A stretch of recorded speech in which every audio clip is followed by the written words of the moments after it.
Today I confronted the technical team with this and I said I want to do my presentation on SD423 DVD and they gave me their Nosferatu face.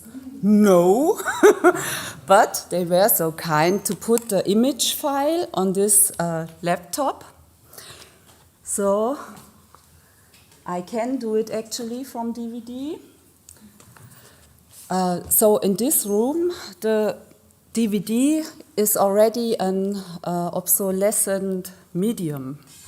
Das Labor für antiquierte Videosysteme wurde kurz nach dem Millennium gegründet, als man entdeckt hat, dass die meisten Videorekorder der frühen Videokunst obsolet geworden sind. Und man hatte noch riesige Videokunstarchive bei Museen, die diese angekauft haben, oder auch Künstler, die ihre kompletten Tape-Archive noch hatten.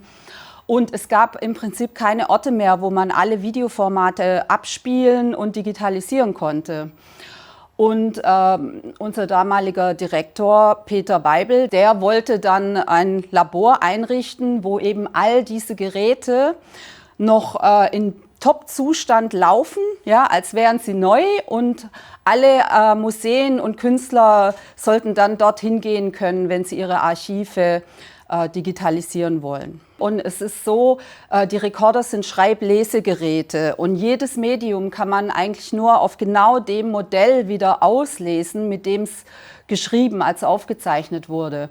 Es heißt also, ein Rekorder reicht nicht für die Gründung eines Labors. Von Beginn des Consumer Video bis zum Jahr 2000 sind über 50 verschiedene Videoformate auf den Markt gekommen. Und man braucht also all diese Geräte, um wirklich vollständig Medien auslesen zu können wieder und digitalisieren zu können. Das Wichtigste war also am Anfang eine Riesensammlung an Videorekordern aus 3 Jahrzehnten, also 60er Jahre, 70er Jahre, 80er Jahre. Man bräuchte ungefähr 10 verschiedene Videoformate, um das gesamte Archiv zu digitalisieren. Man hat hier angefangen, offene Spule in Farbe und eben auch dieses Schwarz-Weiß, wovon wir vorher geredet haben. Dann alle Formate bis zu Betacam SP in den 90er Jahren. Wir haben VHS, wir haben U-matic in diesem Archiv. U-matic auch verschiedene Formate, Highband, Lowband, SP und alles in PAL und NTSC. Ausgehend von diesem Halbzoll-Videoformat, das wir zu Anfangs gezeigt haben, startete der sogenannte Videokrieg. Das heißt, alle halbe Jahre kam ein neues Format raus. Es hat die Miniaturisierung recht schnell begonnen, also nach Halbzoll kam auch Viertelzoll Akai zum Beispiel raus oder das kleinste Videoformat auf offener Spule Video Bauer, das war ein deutsches Videoformat, winzig. Dann hat man die Spulen in Cartridges gesteckt, erstmal 2 Spulen übereinander, zum Beispiel VCR oder National Cartridge, das sind auch die Spulen noch übereinander. Man kam darauf, die Spulen nebeneinander ins Gehäuse zu setzen, also geht es Richtung Kassette, wie wir das noch vielleicht kennen, V-Chord, CVC. Es folgten die ganzen Home-Video-Formate, man wollte zu Hause halt Spielfilmlänge aufzeichnen, Betamax, Video 2000 und VHS. Ich habe selber Medienkunst studiert an der Hochschule für Gestaltung, also hier im selben Gebäude, und habe eben auch mit Video 4:3 Video angefangen.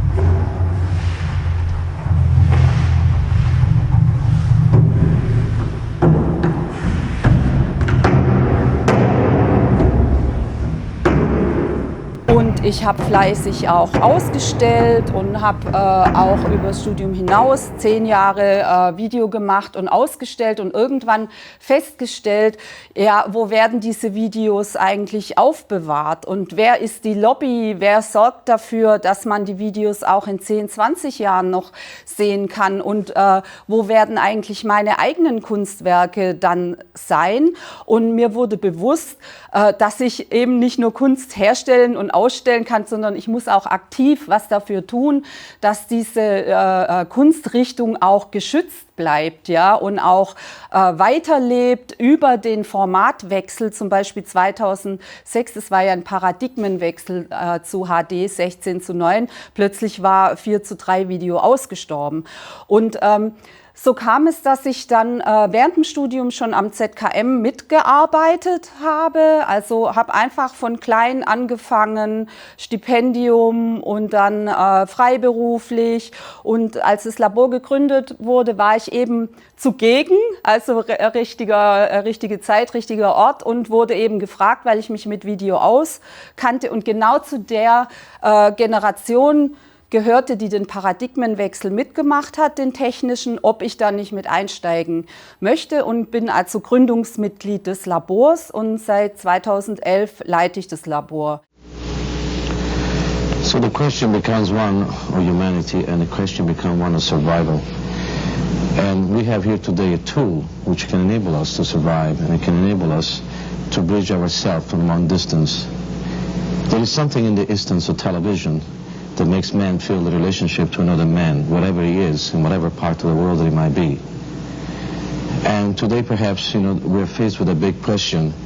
How can we reach each other across oceans, across different countries, and perhaps across even different world outside of the earth?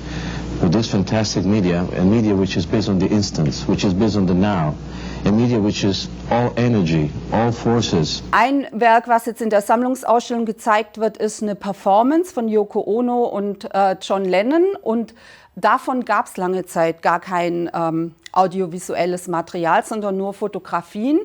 Und in einem großen Archiv von Aldo Tambellini haben wir 2017 zufällig die komplette Performance in voller Länge gefunden. Und die befand sich auf einem Open Reel Video. Und Open Reel ist das allererste Consumer-Format, was auf den Markt kam. Also vor 1965 konnten Privatleute gar keine Videos drehen, weil eben nur das Fernsehen, staatliche Einrichtungen und so Riesenmaschinen dafür hatten. Aber dann kam eben dieses erste Videoformat auf offener Spule auf dem Markt und genau auf so einem Band befand sich jetzt zum Beispiel diese Performance. Und diese Bänder sind ja 50 Jahre alt und im Laufe der Zeit verkleben die, das heißt, da geschieht Hydrolyse, Wasserstoffatome, die lagern sich in die Chemie des Bandes ein. Das Band ist ein Plastikträger mit verschiedenen Metallschichten und das verklebt so stark, dass man es halt nicht mehr auf dem Rekorder abspielen kann. Der klassische Fall für die Restaurierung ist das Sony High Density Tape. Das hatte eine spezielle Rückseitenbeschichtung, wodurch das Band besonders haltbar sein sollte. Und diese Bänder waren auch viel teurer als die anderen Bänder. Leider findet da im Lauf der Zeit Hydrolyse statt. Also es lagert sich Wasser gerade in diese Rückseitenbeschichtung ein. Und wenn dieses Band dann über die Videokopftrommel läuft, dann klebt die dort regelrecht fest. Das ist das sogenannte Sticky-Shed-Syndrom. Und ist durch ein Quietschgeräusch in der Maschine zu hören. Ich muss dieses Band erstmal reinigen, ja, und wenn es danach abspielbar ist, schön. Bei diesem Band war es zum Beispiel nicht der Fall. Dann muss ich das Band mehrere Stunden in einem Laborofen backen und diese Hydrolyse rückgängig machen.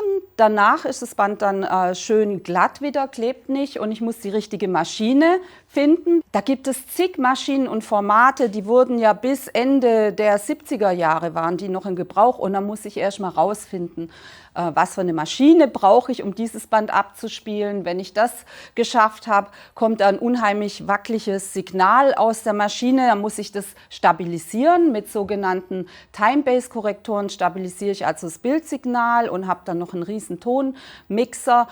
Und diese stabilisierten Signale kommen dann in den Analog-Digital-Wandler und der wandelt dann die analogen Signale in numerisch lesbare Maschinencodes, also digitalisiert und diesen Code, der wird auf eine Festplatte geschrieben und Diese Datei ist dann unheimlich groß. Also SD 4:3, Video verursacht 1,7 Gigabyte pro Minute. Also bei einem 1-Stunden-Band haben wir dann über 90 Gigabyte auf der Festplatte. Und das ist das sogenannte Digital Master. Und mit dem kann ich dann kleinere Kompressoren rechnen, die ich dann auf Videoplayer, CF-Card oder direkt von USB-Sticks oder Festplatten, kann ich die dann wieder auf dem Monitor ausspielen. Und so lang ist diese Prozedur, bis man dann das Video in der Ausstellung digital zeigen kann.